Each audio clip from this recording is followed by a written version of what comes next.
This is Democracy Now!, democracynow.org. I'm Nermeen Sheikh. We turn now to the risks of a global food and hunger crisis if the Strait of Hormuz remains closed to shipments of fertilizer, oil and natural gas. The Food and Agriculture Organization, or FAO, warned last week that a prolonged crisis in the Strait could lead to a global food catastrophe due to rising oil prices and disruptions to the fertilizer supply chain. A top United Nations official echoed the FAO's warnings Wednesday, saying that the closure of the Strait was creating a crisis in the agricultural industry in Asia and Africa. According to the FAO, India, Bangladesh, Sri Lanka, Somalia, Sudan, Tanzania, Kenya and Egypt are among the countries most at risk from the Strait remaining closed. Jorge Moreira da Silva, Executive Director of the UN Office for Project Services, said the UN has established a task force focused on fertilizers and supplies of raw materials in order to prevent a humanitarian crisis. The disruption of the Strait of Hormuz can push 45 million more people into hunger and starvation. So clearly we need to do something. And that's why it's so important that the UN is ready through this mechanism. Before the war, 1/3 of the global fertilizer trade, as well as roughly 1/4 of crude oil and 1/5 of liquefied natural gas, passed through the Strait of Hormuz. But tanker traffic has essentially come to a standstill for nearly 2 months. For more, we're joined now by Hanieh, who's been closely following this. His latest piece in the Financial Times is headlined, "The Coming Global Food Crisis." Hanieh is director of the SOAS Middle East Institute at the University of London, and his most recent book is Crude Capitalism, Oil, Corporate Power, and the Making of the World Market. He joins us now from Shanghai, China. Professor Hanieh, welcome back to Democracy Now! If you could just begin by laying out all the different factors leading to a possible global food crisis, the signs of which actually are evident already in several countries. Thank you, Looming. Yes, the article argues that we need to move away from just considering the Gulf as oil and gas producers and actually think very carefully about the ways that they have diversified down the value chain into things like fertilizers. As you pointed out, about 1/3 of the world's basic fertilizers now pass through the Strait of Hormuz.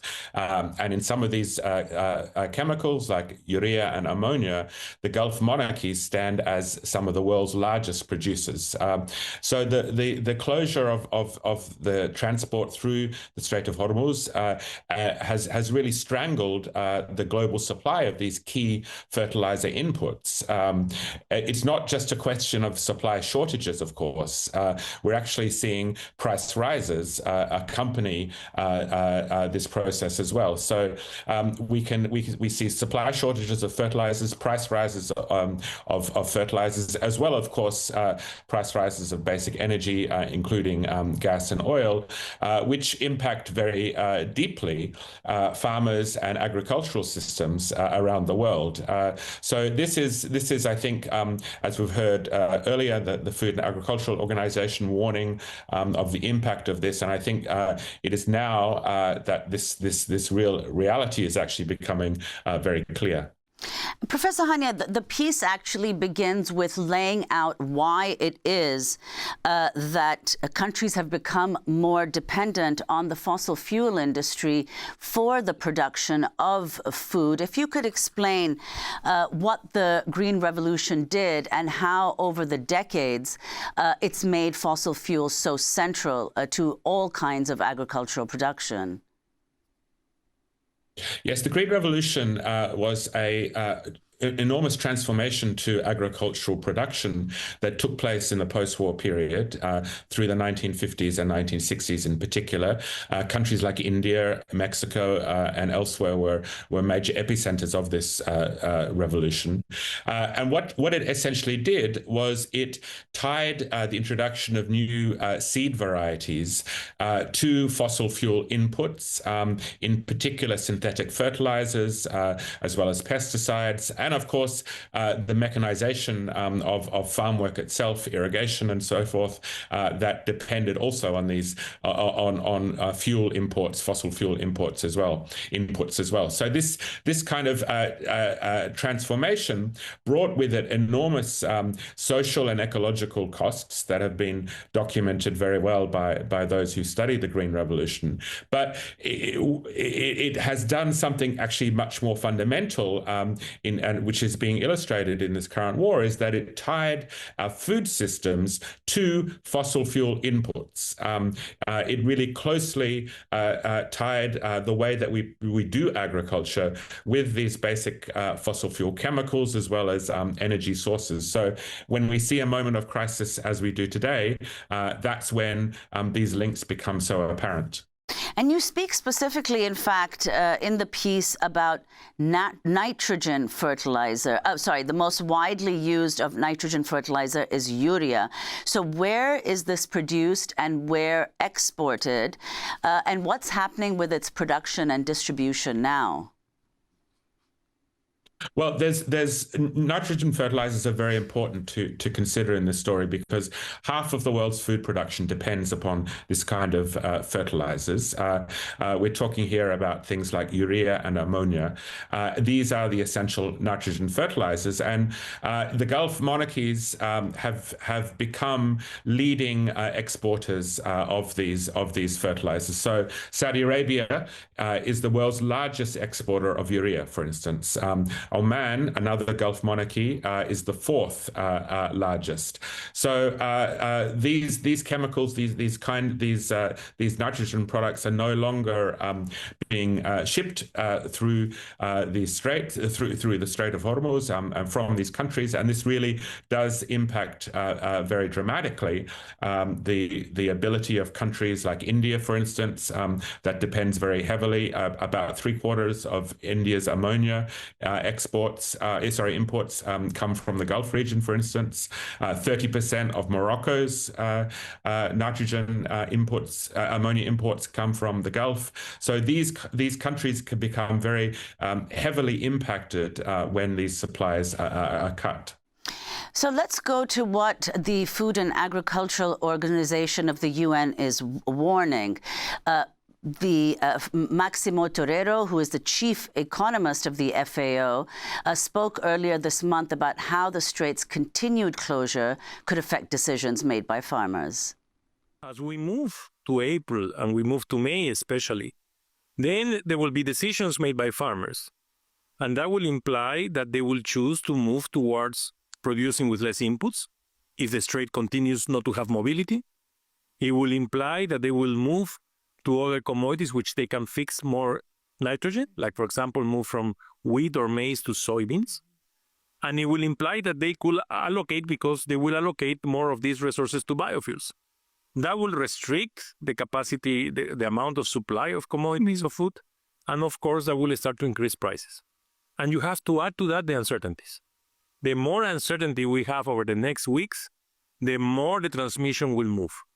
And if that transmission keeps moving, we will have a period of higher food prices, commodity prices, and higher food inflation. So that's the FAO's chief economist. Professor Hanieh, if you could comment on what he said. I think it's really important to understand this coming food crisis as an intersection of multiple crises. We are, of course, as we've just heard, going to see price rises in food and in fuel, but we are also experiencing the moment the climate and debt crises in much of the global south. So it's a perfect storm, if you like, of this food, fuel, climate, and debt crises that are all very deeply connected to one another. In that sense, it's different from earlier food crises like the 2008 or 2022 following Russia's invasion of the Ukraine. So you could take a country, for instance, like Sudan. Sudan is reliant upon the Gulf for more than 50% of its fertilizers, which is actually the most reliant of any country in the world from imports from the Gulf region. And Sudan is a country suffering, of course, from 3 years of civil war. Indeed, many of the actors involved in this civil war are the Gulf monarchies themselves, particularly Saudi Arabia and the UAE. So it's a country that's enduring famine across major parts of its territory. About 40%, according to the World Food Programme, of Sudan's population are currently experiencing famine conditions, about 19 million people. So acute levels of food insecurity in Sudan. And it's also experiencing massive levels of displacement. About 1 in 3 people are being displaced. So we overlay this kind of conflict crises alongside the questions of food, fuel, and debt, and the inability, of course, of humanitarian assistance to get into Sudan now, because that has also been interrupted as a result of this war against Iran. We really see this perfect storm affecting many countries surrounding the Middle East. Professor Hanieh, we'll go back in a second to the issue of debt for many countries in the developing world, which you also talk about in your piece. But another point you make is to return to the centrality of the Gulf countries, that the UAE now ranks as among the top 5 re-export hubs in the world.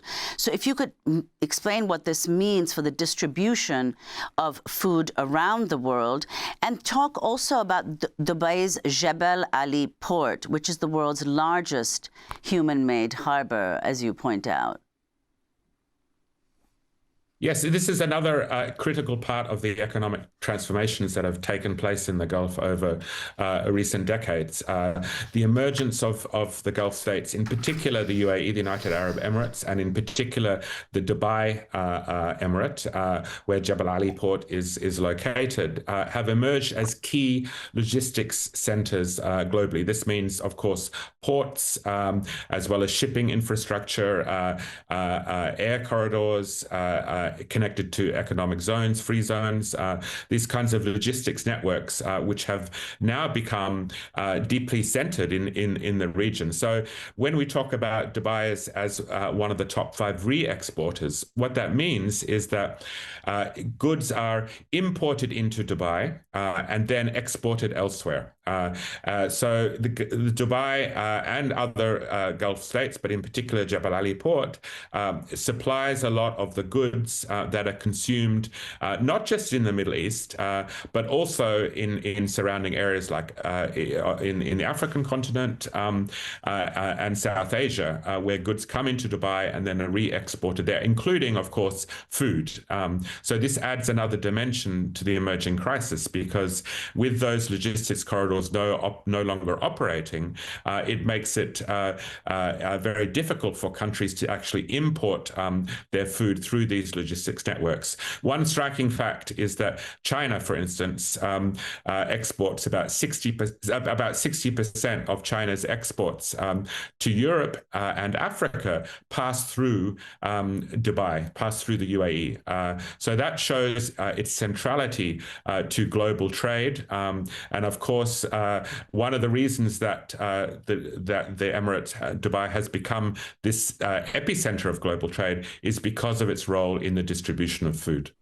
Professor Hanieh, to talk about another issue that you raise that is exacerbating this crisis, which is that the developing world is already deeply debt distressed. UNCTAD, or the UN Conference on Trade and Development, has said developing countries paid a record $921 billion only in interest payments in 2024. If you could talk about the implications of this. This is a hugely important factor to consider. It's been described as the worst debt crisis on record, worse than the so-called lost decade of the 1980s. What this concerns, of course, as you've just stated, is that countries are paying interest, servicing their debt, but still taking on new debt on top of that. So what this means is that countries are no longer able to afford or to adequately pay for basic services like health, education, or other kinds of social infrastructure. Currently, the number of countries in the global south that are paying more to their external creditors, to their lenders in debt servicing than they receive in fresh loans has doubled over the last decade, which really shows the striking situation that many countries face today. About 3.4 billion people in the world are paying more on interest payments on their debt than they are on health or education. Again, a striking figure that really shows the situation that countries are coming into facing this looming crisis. So I really think when we think about the potential impact of this war against Iran, we need to think about the situation that countries are already in, the multiple crises that they're facing, in order to understand what the impact of these kinds of trade shortages might be.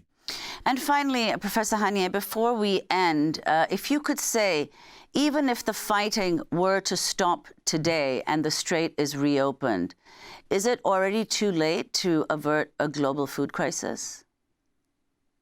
Well, I think we're getting very close to that point. The question of I mean, we look at kind of the predictions around energy prices moving forward, and also food prices.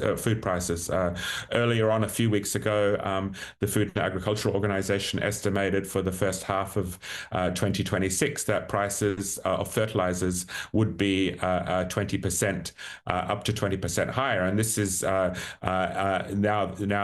the war has been much prolonged since that estimate was made.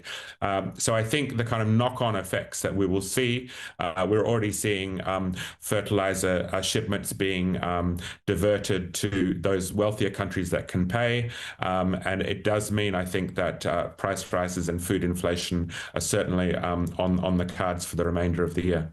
Thanks for watching Democracy Now! On YouTube. Subscribe to the channel and turn on notifications to make sure you never miss a video.